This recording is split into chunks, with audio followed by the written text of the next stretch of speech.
In the waters off South Africa's Western Cape, something is hunting the ocean's most feared predator. For decades, the great white shark sat unchallenged at the top of the marine food chain, 15 feet of evolutionary perfection with a hunting record stretching back 11 million years. Nothing preyed on the great white, and that understanding held firm until two killer whales arrived and changed the rules of the ocean forever. Their names are Port and Starboard, and since 2015 they have been systematically killing great white sharks with a precision that researchers can only describe as surgical. The sharks don't just die when these orcas appear, they vanish entirely, fleeing waters their ancestors inhabited for generations. One bay went from hundreds of sightings per year to zero, which meant the apex predator, as it turns out, has always had something to fear. Understanding what's happening in these waters requires understanding the hunters themselves. Port and Starboard earned their names from their most distinctive feature, collapsed dorsal fins that lean in opposite directions. Port's fin droops to the left like the port side of a ship, while Starboard's falls to the right,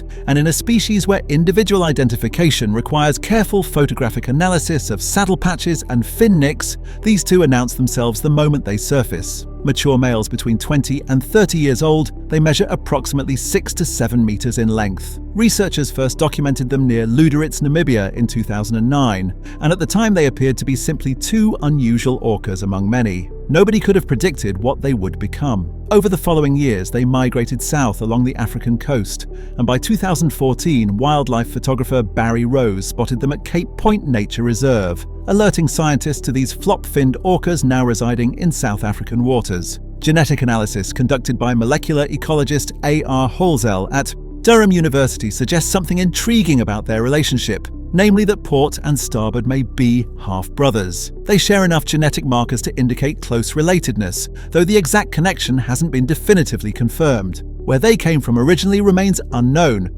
and as Dr. Simon Elwyn, South Africa's leading killer whale researcher, put it, West Africa, East Africa, the Southern Ocean, we don't know. The ocean keeps its secrets well. What we do know is that by the mid-2010s, two orcas with collapsed fins and an appetite for sharks had taken up residence in some of South Africa's most productive marine waters, and they were about to make their presence felt in ways that would stagger researchers and devastate an entire industry. The first sign came not from great whites, but from another shark species entirely. On November 9, 2015, scuba divers descended at Miller's Point in False Bay, a site renowned for its aggregations of broadnose, seven-gill sharks. The seven-gill is an ancient species, a living fossil whose basic body plan has remained largely unchanged for 150 million years, and divers had reliably encountered them here in large numbers, with up to 77 gill sharks per dive not being unusual. On that November morning, there were none. The aggregation had vanished overnight completely, and in the following days, seven-gill carcasses began washing ashore along the Western Cape coast. Each showed the same injury pattern, large tears in the pectoral region consistent with something gripping the shark and ripping it open. Researchers noted that Port and Starboard had been spotted in the area the week before, and that's when a pattern emerged that would repeat with devastating consistency over the following years. The orcas would arrive, sharks would die, and the survivors would flee. Seven-gill sharks don't capture headlines, but great whites do. 2017 changed everything. February brought tourists aboard marine dynamics boats who spotted Port and Starboard in Gansbai's cage diving waters, and Gansbai had earned the title Great White Shark Capital of the World, a designation that wasn't merely promotional. 8 licensed cage diving operators had built their businesses around the abundance of great whites, which meant the town's economy had become fundamentally dependent on sharks. The orca's presence drew interest but not alarm, and then on May 3, 2017, a great white shark carcass washed ashore at Franskraal. The shark measured 4.9 meters, a female that researchers had nicknamed Khaleesi, and her torso had been torn open at the pectoral region, with her liver missing, while the rest of her organs remained largely intact. Another carcass appeared the next day, a third on May 7th, and a fourth on June 24th. 4 great white sharks in less than 2 months, each showing the same injuries, each opened with what Dr. Alison Towner, the senior white shark biologist at Marine Dynamics, described with a single word: incredible. Her assessment cuts straight to the point. It's not like they're tearing the back of the shark open, they're going exactly where the liver starts. Understanding the precision of this attack requires understanding something peculiar about shark physiology. When a shark gets flipped upside down, it enters a state called tonic immobility, essentially a form of paralysis where its breathing slows, its muscles relax, and its movements cease entirely. The shark becomes catatonic. Marine biologists have known about this for decades and routinely flip smaller sharks during fieldwork because it makes them docile. Great whites, despite their size and reputation, are not immune. Flip a great white onto its back and it will enter tonic immobility just like smaller species. But here's the thing. Flipping a 3-ton apex predator doesn't happen accidentally, unless something bigger and smarter decides to make it happen. Port and Starboard's technique exploits this vulnerability with lethal efficiency. First, they ram the shark at high speed, delivering enough force to stun and disorient. Then they flip it belly up, and the moment the shark inverts, tonic immobility kicks in. The great white, one of the most dangerous predators in the ocean, becomes essentially helpless. And then comes the extraction. With the shark immobilized, the orcas target the pectoral region with precision, opening it at a specific location where the liver sits most accessible, rather than tearing the shark apart indiscriminately. Necropsies consistently show bite marks only on the pectoral fins, with the rest of the body largely untouched. The liver thereafter is extraordinary. 25 to 30% of a great white's total body mass, over 600 kilograms in large individuals, consists of this single organ. Sharks lack swim bladders, so they rely on their oil-rich livers to maintain buoyancy, and that oil is predominantly squalene, an extremely energy-dense compound that provides massive caloric return. Port and Starboard consume the liver, sometimes take the heart, occasionally the testes or stomach, then leave the rest of the carcass, hundreds of kilograms of shark meat, to drift away. The selectivity makes evolutionary sense given that great whites are covered in dermal denticles, tiny tooth-like scales that make their skin as rough as sandpaper. By extracting only the internal organs through a single precise opening, the orcas get maximum caloric return with minimum dental wear. What happened next revealed something more troubling than the kills themselves. After the 2017 predation events, great white sharks didn't just die, they left. Dr. Alison Koch had been studying False Bay's white shark population since the early 2000s, and in 2012 she documented 42 white sharks in a single day, a population that seemed robust, stable, and healthy. After the orca attacks, the numbers collapsed. Her account captured the pattern. After each predation event, it took the sharks longer to come back, and fewer came back, until eventually, after about 4 or 5 of these predation events that we knew of, the white sharks stayed away and didn't come back.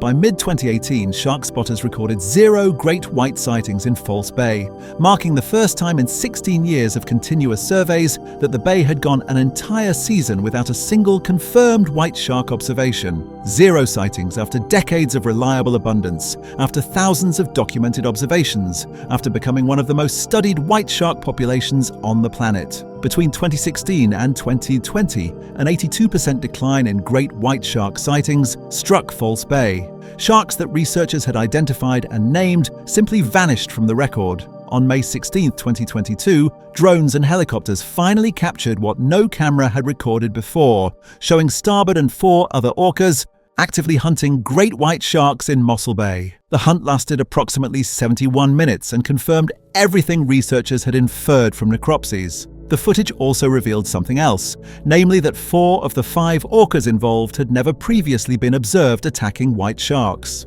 Port and Starboard weren't working alone anymore, and other orcas were learning the technique. This mattered enormously because orca populations are known for distinct cultural traditions, hunting methods that vary between groups and get passed down through generations. If shark hunting was spreading, if it was becoming a learned tradition rather than the specialized behavior of 2 unusual males, the implications for great white populations could prove far more severe than anyone had anticipated. And then on June 18, 2023, Starboard killed a great white shark alone, without Port, without the other orcas, completely solo. The shark measured 2.5 meters, a juvenile, and the kill took less than 2 minutes. Nobody had ever documented a single orca killing a great white before this moment. Starboard had refined the technique to the point where group support was optional, and after the kill he approached boats with the shark's liver in his mouth. The phenomenon isn't limited to South Africa. On October 4, 1997, whale-watching tourists at California's Farallon Islands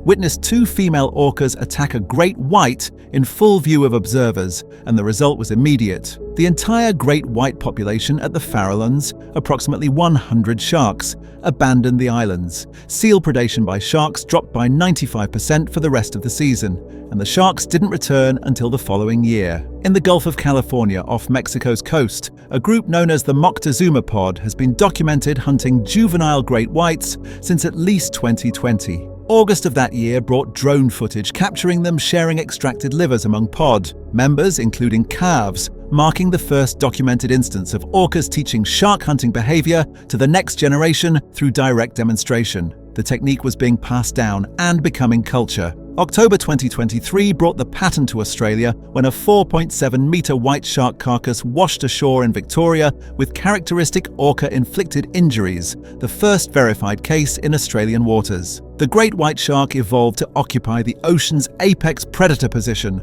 holding it for millions of years. Evolution, it seems, didn't account for killer whales. Dr. Simon Elwin captured the strangeness of what has happened. 20 years of stability, and then two killer whales appeared and boom, all hell breaks loose. Late 2024 brought great white sharks back to South African beaches for the first time in over 4 years. Tentative sightings suggesting that with Port and Starboard having moved on to other areas, some sharks were beginning to return. Great whites reproduce slowly though, with females not reaching sexual maturity until their 30s, which means any population recovery will take decades. Meanwhile, Port and Starboard are still alive, still hunting, and still teaching their techniques to others. Towner's observation carries weight. Once the technique exists in a group, it becomes part of their hunting culture. The ocean, we've long been told, functions as a place of fixed hierarchies, with apex predators at the top, prey beneath them, and the food chain stretching down into the darkness. The story of Port and Starboard suggests something different, namely that even the most fearsome predators have weaknesses waiting to be discovered, that intelligence can reshape ecosystems in ways that take years to fully manifest, and that two animals with bent dorsal fins can change the rules of an entire ocean. Somewhere in the southern Atlantic, they're still out there. The ocean keeps its secrets, but this one is no longer hidden. The apex predator has a predator of its own, and the great white shark, for all its power and evolutionary success, knows it.